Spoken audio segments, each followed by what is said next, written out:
কি এটা? ঠাকুর। কৃষ্ণ ঠাকুর, কৃষ্ণ ঠাকুর। আর এটাকে রাবণের কটা মাথা? গুনছে কটা মাথা? 10টা। হ্যাঁ, মাথা মাথা। ওহো,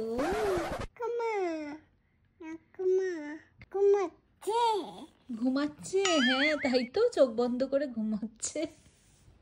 কেমন করে চোখ বন্ধ করে আছে? ও, থ্যাংক ইউ বলো, বাবা কিনে এনেছে। কিনছে, হ্যাঁ, মামা কিনছে। হ্যাঁ হ্যাঁ, থ্যাংক ইউ। বইটা পেয়ে খুশি তুমি? কতটা? কতটা? এতটা? ঠাকুর। এখন